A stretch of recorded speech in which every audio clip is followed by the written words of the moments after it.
Good morning. Welcome again to Morning Devotions. Thank you again so much for our time together. It's a beautiful Saturday. We're looking forward to seeing you in the services all this weekend. I'm teaching you about standing at the border of a new year. And how do you cut the chains and the memories of the past so that you can begin to move into the beautiful future that God has for you? We're going to talk about severing behaviors and memories and relationships and all the things that will hold us from our past from crossing over into the beautiful promises that God has for our future.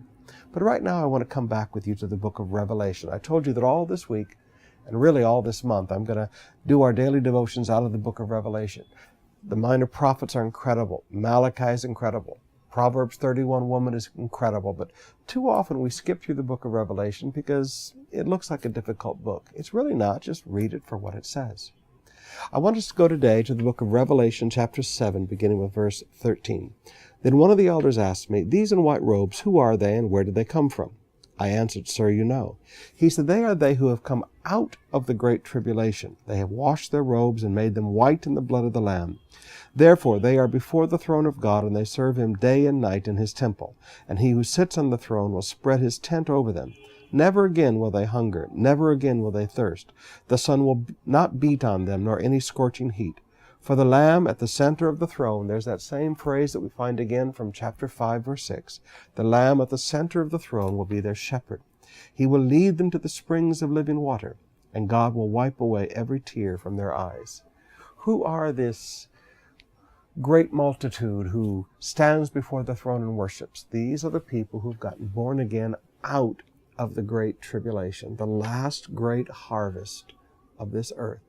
A harvest that has been brought about in part by the 144,000 Jewish evangelists that will sweep the world during the first part of the Great Tribulation.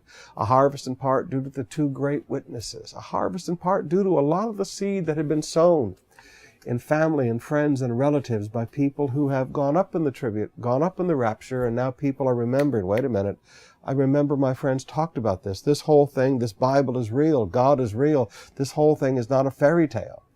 So a lot of people get born again, but I want you to understand how difficult it will be to live for God during the tribulation.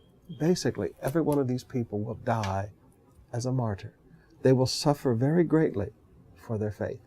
This is why people tell me, I'll wait until the rapture happens and then I'll get saved. If you can't live for him now, you won't suffer for him later. Let me say that again. If you can't live for him now, you won't suffer for him later. These people will suffer incredible persecution for their faith.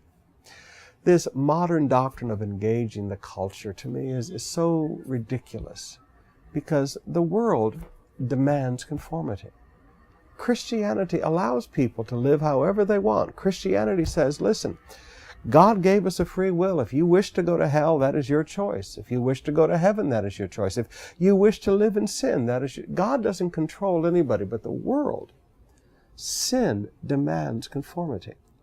Now, during the Great Tribulation, its demand for conformity will be at its absolute peak.